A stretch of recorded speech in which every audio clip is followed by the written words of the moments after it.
My name is Nekme Obasoge, and today I have a very special guest, the Queen of Edo State Politics, Honorable Omosede Igbinedion. So she's going to be telling us her vision for Edo State. Honorable Omosede, you are welcome to Nebo TV. Thank you so very much. Good morning, good afternoon, and good evening to all our viewers. Thank you for joining us today. Nice to have you. Can you introduce yourself to us a little bit? Okay, so my name is Honorable Omosede Gabriela Igbinedion, and I was formerly a member of the House of Representatives at the 8th National Assembly. I represented the people of Ovia Northeast and Southwest Federal Constituency of Edo State, and I happen to be the youngest female lawmaker, as well as the first woman to go to the House of Representatives from Edo State. Oh, you are the first female to go to the House of Representatives in Edo State. First female. Yeah. Your brother was the governor of Edo State. How does that resonate with you in terms of politics in Edo State? Interesting question. Well, interesting. With politics and with being in office, of course, a lot of people. You have those for and against. You have those that believed you did well, and then you have those that believe you did not. My brother, formerly being the governor of Edo State, I believe, yes, some may have thought he did remarkably well, and others, held another view. However, at the time when he was governor, I was actually in secondary school in the United Kingdom. No, rather at A-level college in the United Kingdom. So I wasn't in Nigeria at that time, and really I was not quite abreast with the happenings in Edo State. But nevertheless, I hear things every now and then. Some people say, oh, because. Those that are for and those that are against. So I guess it rubs up both ways, but any which way, it is what it is. So after your academic career, you came back to Nigeria, right? Yes. Well, in actual fact, I was born in the United Kingdom, and I went to primary school in the UK, and I went to a school called St. Christina's, and then I went on to secondary school. I went to a girls' school called Rodine, which was, top league girls' school. And whilst I was there, a couple years into me being there, I was very, very homesick, and I wanted to go back to Nigeria. And my parents thought, what on earth do you want to come to Nigeria for? You've been given the best education in the United Kingdom. You're doing well in school. Why would you want to come back to Nigeria? But for me, there was a missing link. And at the time at which I was at school in England then, at secondary school, was during the apartheid regime, when Nelson Mandela was imprisoned. And, then, of course, we're talking about emancipation, freedom, and so on. And there was a lot of racism. There was an undercurrent of racism. And for that very reason alone, I really wanted to go back to Nigeria, because I felt like a school like Igbinedion Education Center, I felt was more well-rounded, and celebrating things like Nigerian Independence Day and Martin Luther King Day, and having African cultural days and so on. I was so envious of them, because I was at a very British school, and we didn't have all of that. And my only outlet, shall I say, was reading and reading books. And at that point in time, I remember I used to love to read Maya Angelou. And I remember my literature teacher in school then pulled me up and said to me, can I not try reading other books? Because she did not want me to read books by Black authors like Wole Soyinka. I loved reading as well.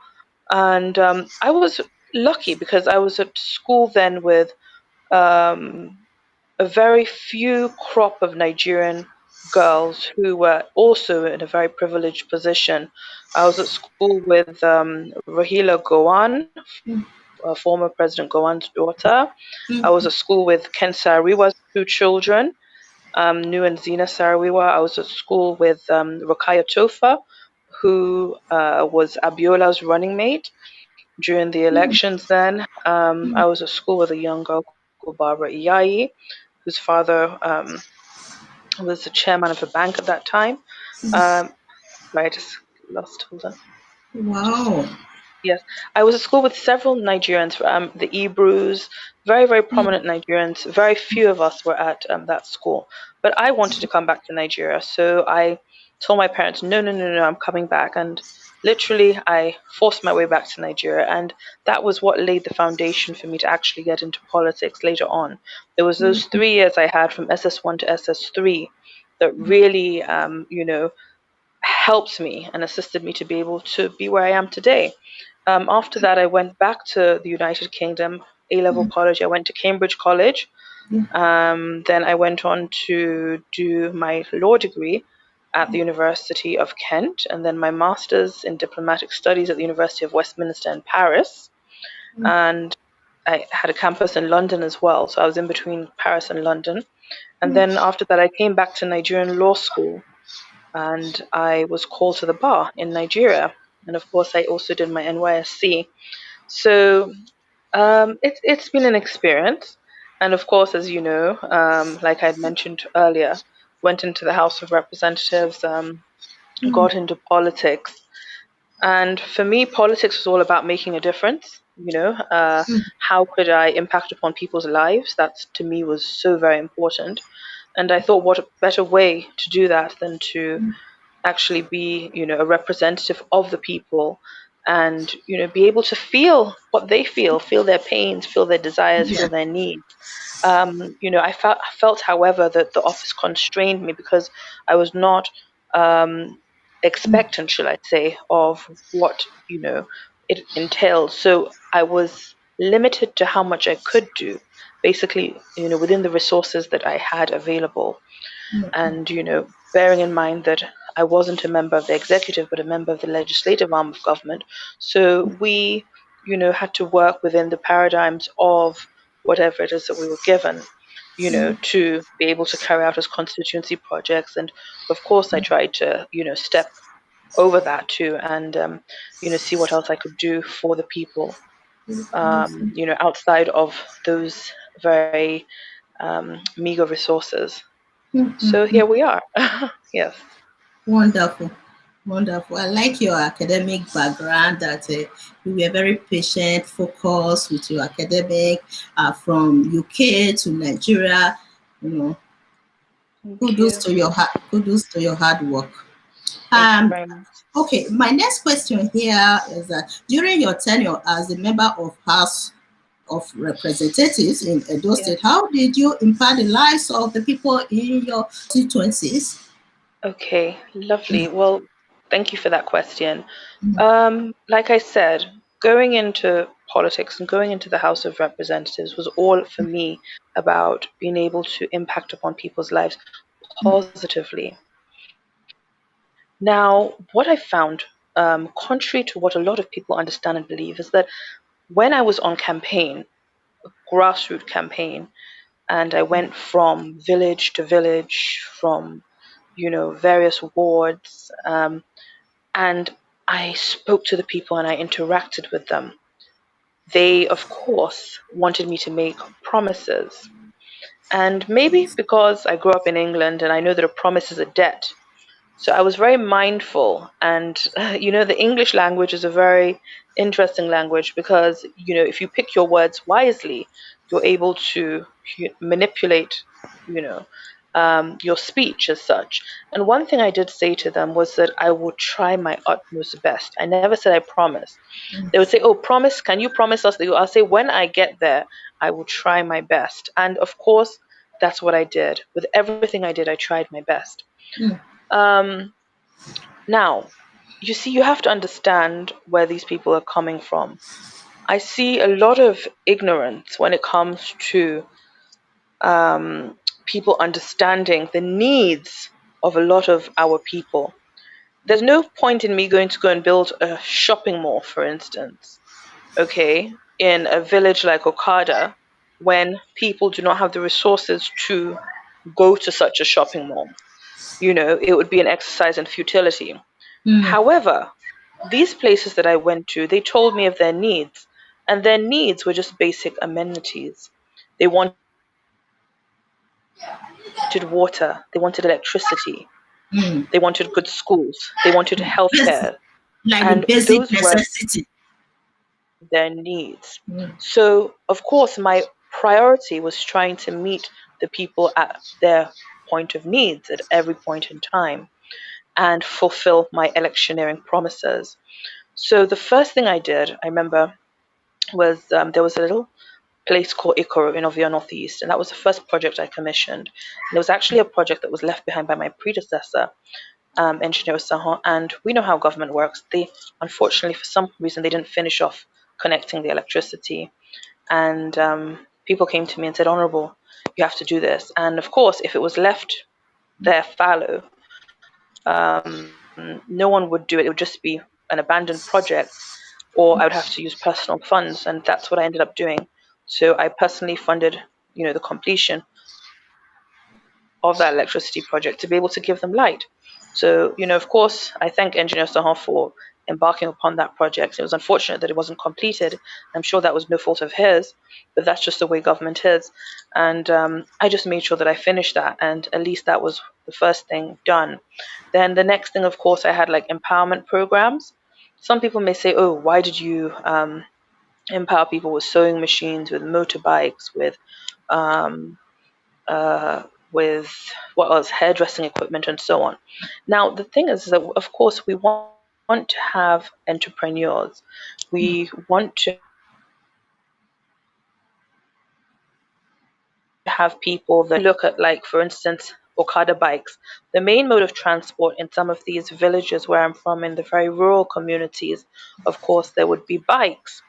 And if one person had a bike, they would be able to feed their family just by that bike, them giving somebody the Okada to ride.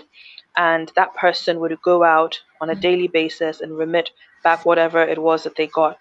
And then, of course, you have some women too that their husbands may not want them to go out in search of work. So when they set up like uh, tailoring, at home, and they were trained in tailoring, then at least they would be able to get an income from that to support their family. Yes. So those were the sort of things that, shall I say, in every village, of course, you definitely need to do your hair at a point in time, so you go to the hairdressers. You need to sew clothes because they have all their obito and so on, so they need to go to a dressmaker. And at least, it gave a source of income, and that was what was so very important. After that, too, I remember I did something which was personal, but it was whilst I was then in government. I gave funding to female farmers because I noticed that a lot of our women were very, very hardworking, especially on the farms, and they just needed a little bit of help. And when you heard of the money that they needed, when they said, if we can get this amount to clear our farms, at least it will go a long way. So that, the little things that they asked for was just very, minute to me. And that's where, for me, like politics, for me, I do it with my heart. I won't say politics is something that, um, for me, I function and think just head only. I like to see myself as a philanthropist. I have a father who is one of the greatest philanthropists that's ever lived and is living right now. And I've watched him over the years, right from when I was younger, always giving. My dad never stopped giving and has never stopped giving till now. And for me, even despite politics, I still love to give. And sometimes, even now, I sit down, I'm like, I'm not in the House of Reps right now, you people, please. And I just can't help it. They call me, and I'm always just wanting to solve problems and help out in any way I can. And people see that, and sometimes you just can't even quantify how much you do on a monthly basis, on a weekly basis. I just find myself giving, giving, giving, giving, giving, and it's good because in the same vein, I can't say I've never wanted. And so, as they say, givers never lack, and I want to hold on to that and key into that as well. So it's been good. It's been very good. Okay. Yeah. So after that, yes, I had other projects, like I had healthcare centers that I built in Ovia Northeast and Southwest, one in Usen, Then the other one I had built in Igoshodi as well, in Egbai community. And somebody sent me a message about a week ago, and they were so excited. The person's even in APC, and he said, "Hey, madam, guess what? I just went to Igbai now. Your health center is working. It's working." I said, "Well, I'm really, really happy that it's working, and at least it can help, the people of that community as a primary health care and Yeah. somewhere for them to go to as a first port of call." Yeah. Yes. That is one of the major problems in Nigeria, that people living in the rural areas don't have Yeah. access to healthcare system. Okay, during your tenure as the youngest female in such a male-dominated position, did you experience any gender-based discrimination? I don't think so. All the men in the house were very, very lovely to Mm, the female members of the house. I think they treated us like sisters. mhm, So they were lovely. They, honestly speaking, I think that they were all great. In a very male-dominated house, they were mm, all excellent. However, of course, when it comes to gender-related issues and certain touchy subjects like underage marriage and what else? Underage marriage. Yeah, mainly under something like underage marriage. Yeah, you could see that we have a very long way to go, because they would forget the sisters that they have in the room and just deal with the issue the way they deemed fit. So that was the only time I would say that we could say Is we were that at is that loggerhead. still is that still a problem in Edo State in 21st century? Underage In marriage. Well, in Edo State, I wouldn't say as much, but Mhm, of course, this touches on a very touchy subject, which is the subject of religion. So, dependent on mhm. where you lie, um, that's really, it's a touchy subject, but it is an issue. It's a serious issue across the country. I even watched something just yesterday where they said a man from Delta State gave away his 13-year-old daughter to an older man, and that was just disgusting. Disgusting. And during the corona, this whole lockdown period, we've seen a lot of young girls being molested and defiled by family members especially, and it's horrific. And we do have a lot of work to do when it comes to sexual harassment and rape in this Yes. country.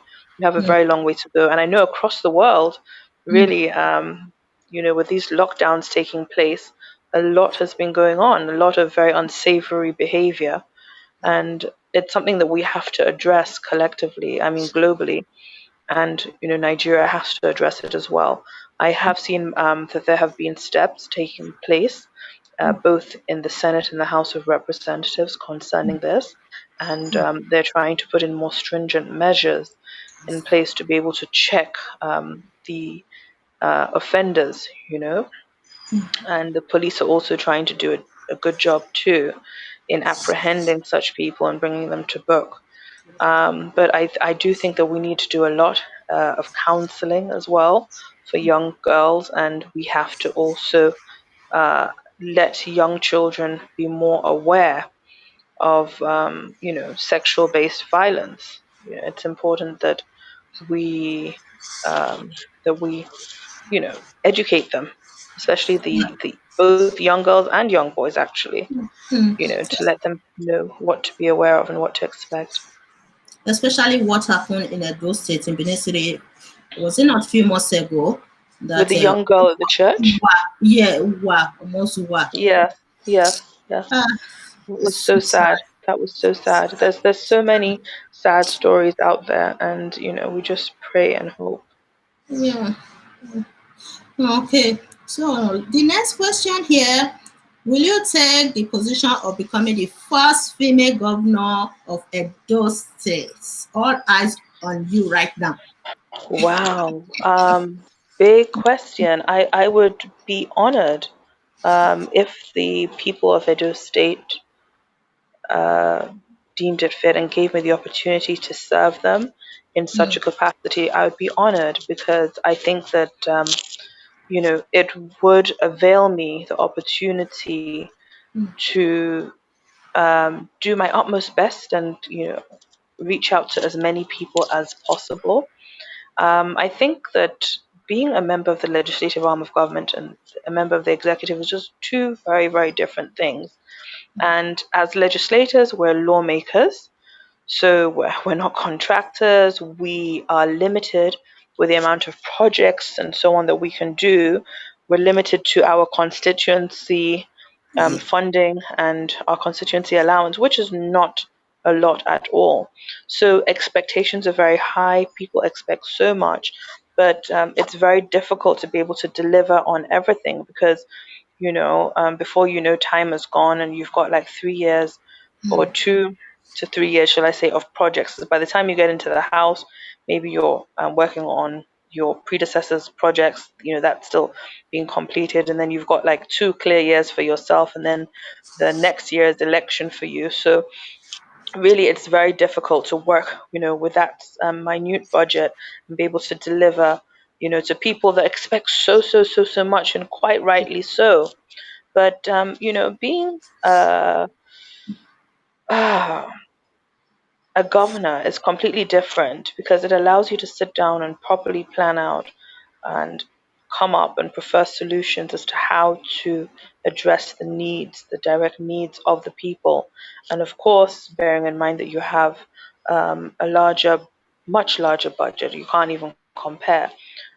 If you sit down properly and come up with a clear plan as to how to directly impact upon the lives of the people, I believe there's so much one can do. Like His Excellency Governor Godwin Obaseki and the Deputy Governor, Right Honourable Philip Shaibu, have done remarkably well in trying to impact upon the lives of the citizens of Edo State. And I believe that's why, for the first time ever, people have come out, together and joined forces to say that they must vote him back a second tenure, because they have seen the remarkable work that he has done over the last 4 years. And therefore, like I said, it's much easier, being a governor and being able to address the needs of the people. As a prominent member of PDP, how much have you been campaigning for Governor Obaseki?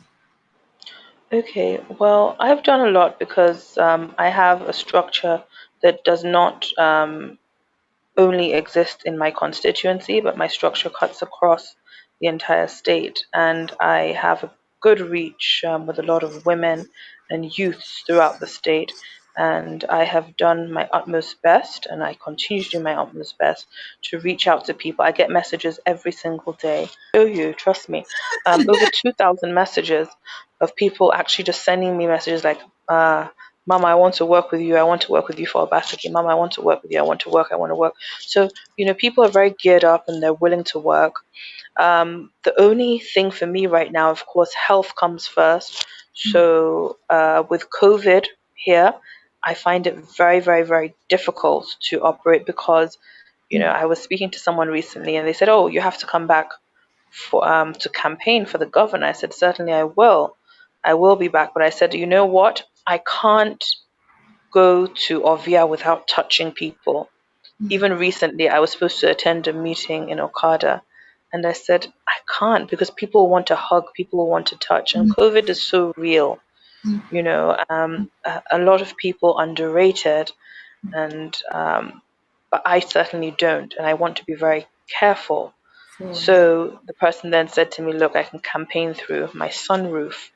And I said, me campaigning through my sunroof and not getting out the car in Ovia, to them, it would seem like I'm being obnoxious, They wouldn't understand why I can't come down and hug and touch and shake and, see them. So I have to devise a means to actually be there, be on ground fully, and also try and keep very safe at the same time. But nevertheless, I'm doing a lot. I have a group which is called Edo Vision 2020, and it was all for the governor and deputy governor. And this actually started before they came into the party as well. And it basically was to set the ground for them coming in. So that's there. It's on Instagram too. Everyone can key into it. It's called Edovision 2020. So basically, it's a support group for the governor and the deputy governor. And God willing, I believe we've already won this election. It's going to be a walkover. I know that APC have nothing but rigging up their sleeves because they know they can't win this. But I believe that the will of the people will certainly be able to surpass any rigging machinery that's put into place. So I'm confident that we're going to win this election. I believe that if the people make sure that they vote and they stay to defend their votes as well, there's nothing that they can honestly do. You this is past the stage of people queuing up and taking 5,000 naira or however much should be bribed to vote. I believe that even if the APC came and handed them 20,000 naira each to vote, I believe that they would take that money and still vote against APC. I'm quite confident of that. And I know for sure, like I said previously, that the governor has everybody with him. He has those that were in APC and those that are now in PDP. And PDP is still a very strong party, and I would say the strongest party in Edo State. Edo State is really a PDP state. So the fact that the governor's come across to join us, it just further goes to strengthen the party and also guarantee us the winnings that we certainly are expecting. Like I said, they all only thing they talk about is rigging because they believe that's the only way they're going to be able to win this election, which they will not do, and which they will not be able to do. So I'm confident. I'm confident that I the will of hope the people will definitely prevail. I hope they won't be able to compromise the voters and the INEC as well. I'm just saying. From your observation, what do you think are the problems of Edo State? Okay. Well, the first problem I would say is a problem that is nationwide, which is uh, lack of jobs. A lot of people are not gainfully employed. A lot of people are reliant on the system and waiting for government to provide jobs and so on. We're turning out a huge number of graduates, and the next question is where do these graduates actually end up? How do they get employed after they finish school? Yes, we're telling our children go to school, but after going to school, what next? What happens? That's a serious problem that every government is, of course, trying to tackle. We look at another problem of insecurity as well, and that is an issue, like I said, that is also a national issue. However, the governor is doing his utmost best to try and tackle the issues of insecurity within the state. But as you know, with poverty comes a lot of these other issues like insecurity. So people resort to different unkosher means of trying to find a source of livelihood, which is, of course, at the detriment of society. So that's an issue in which the governor is trying to tackle. Um, then, of course, we look at the healthcare system too, which needs great improvement, and we still need to change our attitude there as well, especially in the government hospitals, where we don't put money before human life. That's very, very important, and trying to make sure that we have more and more primary healthcare centers and mini hospitals, that would be easy for the people in the rural areas to access. So those are major issues. And of course, most importantly, of course, is the issue of electricity. And I think that's why I, for one, really supported Governor Obaseki, because we had issues with electricity throughout the state. And I know that the governor has embarked upon a major rehaul of the electrification of the state. And that in itself is so important because for a society to thrive, the first thing, of course, is to have stable electricity and the basic amenities, electricity and water. So, bearing in mind, if we're able to, and if he's able to, which I'm sure he will, being the go getter that he is, triumph and be able to give us stable electricity in Edo State, we will be light years ahead of other states within the federation. So I look forward to the governor finishing off the electrification project and also him trying to create a conducive environment for businesses to be able to flourish because the private sector also has a major role to play in assisting the government with jobs. And how do you do that? Of course, is by having an enabling, conducive environment where private businesses can also flourish. And if they do, they will also be employers of labor. Yes.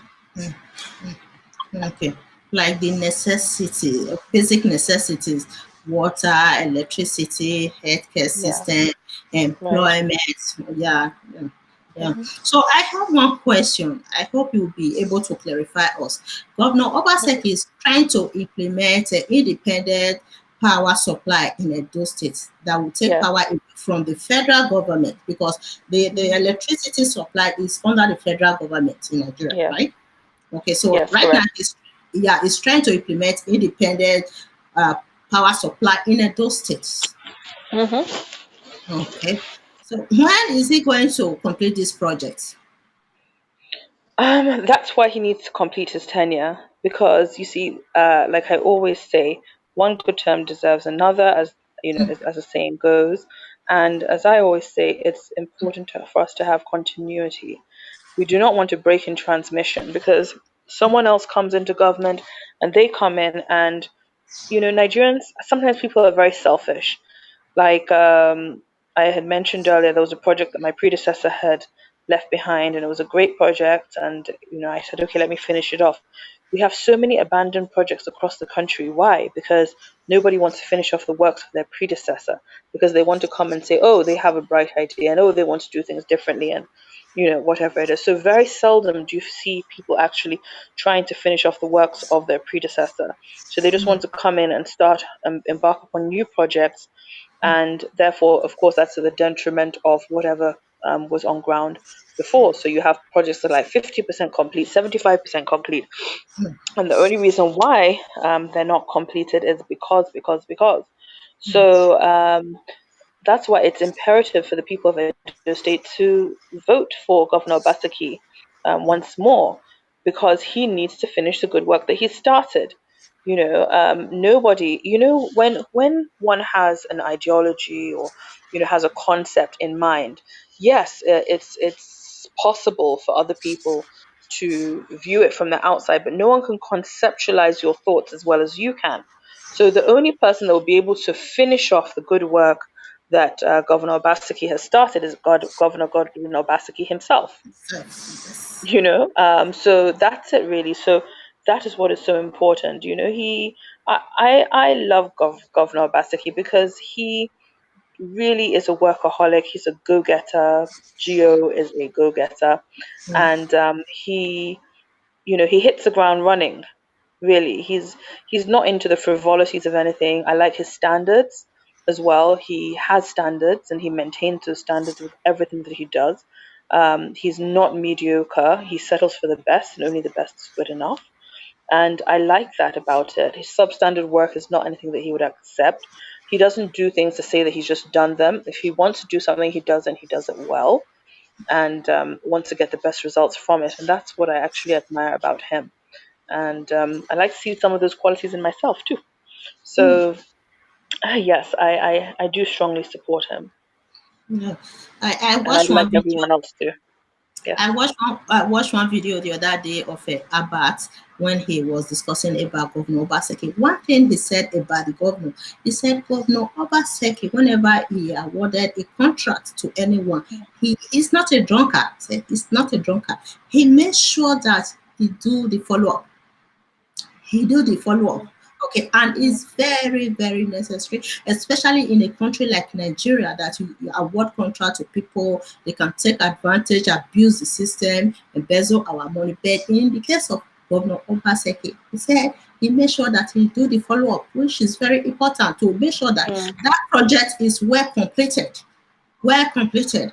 So for that, the governor, we know that he's a working governor, and the people of Edo State gave him a nickname of "We Can See Governor." They said, "This our governor, now really we can see governor." Yeah, yeah, He's yeah, done well. yeah, he's doing well. Done very well. Yeah. Yes. We are so proud of him. Okay, so the next one, what is your vision for Edo State? I know that you have mentioned many things, almost everything there. Okay, what is your vision right now for Edo State? My vision for Edo State would be to see a very highly developed state, rapidly growing in every aspect, and also, especially in the areas of immediate needs, water, electricity, the basic needs, healthcare, education, and so on. And I really want us to improve, and I already see that improvement taking place with Governor Obaseki. And we just have to continue building on those things. You see, when we compare the Western world with ourselves, we see, we know that we're light years apart in terms of so many of these basic amenities. And not until we get it right, will we be able to stand tall. And I believe that with the right government in place, certainly, it's achievable. And we just have to make sure that we put square pegs in square holes. We don't vote people in because they're desperate. We don't vote people in because they believe that they just want to experience the office, and they have done everything possible to experience a certain office just because. Um, you vote people in because you know that that's the right person for the job. A lot of people, a lot of times, vote for the very wrong reasons. They'll say, this one, okay, now guy like me, or whatever it is, or you go and vote some 419 into a certain position. You expect him to do in that office is 419. He just 419 all of you, Hmm. you know. But if you put square pegs in square holes and make sure that you have people that have the capacity to deliver upon their promises and Governor Obaseki is an intellect, highly intellectual, very, very focused, very intelligent. Um, he's so streamlined, like he knows what he wants to do, and he's not ready to pay attention to frivolities. Um, but he's all about working, and getting the job done. And to me, Edo State could not have a better governor, and we cannot afford to lose this chance of having him for a second tenure. Yeah, Yeah. yeah. Me too. I'm a citizen of Edo State. I was born and bred in Edo State, Benin City. For all my adult life, even though I don't reside in Edo State, I've migrated out of the country for a very long time. But whatever is going on in Edo State is impacting me here in Canada, because I visited Edo State. If not because of this coronavirus, I think I would have been You'd have preparing been for my back, huh? second. I would have been preparing for my second trip to Nigeria, to Edo State. Mm. I so much love that my state. So Mm. anything going on in Edo State will automatically impact my life, because I have my family there. I visit there frequently. In 2013, I visited Edo State. When I visited in 2016, December, the difference was very clear. Mm. 2013, you know who was the governor at that time, 2013. Yeah. So Yeah. 2016, December, when Mm. I visited, I was amazed with the changes, Right. everything. Okay, I was asking questions. What is going on? This is not the Edo State that I visited in Mm. 2013. Who just Mm. transformed the state to something else? They said it's Mm. one new governor. At that time, he was not very popular like this. They said this new governor is just transforming the whole state. I said, wow, this is so Mm. cool. So when I visited again in 2018, honestly, uh, It was just too good, just too good. I can drive freely along Ring Road. Nobody will harass me. Nobody will threaten me. Nobody will stop my car. Nobody will jump into my car. So for me, I so much love what Governor Obaseki is doing in Edo State. I'm 100% supporting his legacy, his policies in the state. We hope that he will come back again to complete everything that he has started, that he will Yes. complete it. Like what you said, that in most cases, when this incumbent governor left any work uncompleted, another one will not complete it. That is why we see that they say, oh, the job that the other president, the predecessor left, he didn't finish it when he came to office. So we want him to come back to come and finish the good work that he started. Certainly, certainly, Yeah, certainly, yeah. So if you have certainly. any other comment to add to it, and shout out to all our people in Canada, in Europe, because Yes. I have many followers. It's because it's late night right now in Europe. Otherwise, you would have seen many people flopping this chat right now. But they are all sleeping, my people. And tomorrow they're going to access this video. And I know that they will leave comments for you because they have been expecting you. I announced it to them as well. They were expecting you. So, do you have any comment for my people, our Edo people all over? Okay.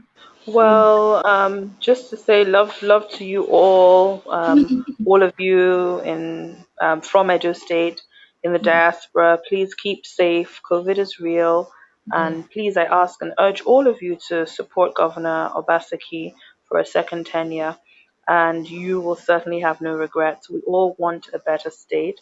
And I know a lot of you have your loved ones and your family back home, and it will also ease the burden on you too if we have a state that is, working. So it's important for us to support somebody that already knows what to do and is doing a great job at it at that. So love to you all, and look forward to seeing everybody once the international bans have been lifted and it's safe for everybody to come back home. But like I said, let's try and support good governance, and let's support Governor Obaseki 4+4. So, Thank you so much. So one question before you leave. Okay, Sure. one question. So when next are you running for any other position in Edo State? What are we expecting? Let's see what God has in store. I can't really answer that now, but I believe in God, and I believe that God has always directed my path, and I see everything as a blessing. Like even the past elections, when I won, but they declared someone else the winner. I also saw that as a blessing in disguise, and gave me 4 years of my personal life, and allowing me to do things for myself, outside politics and outside the confines of office. So let's see what God has in store. I'm praying about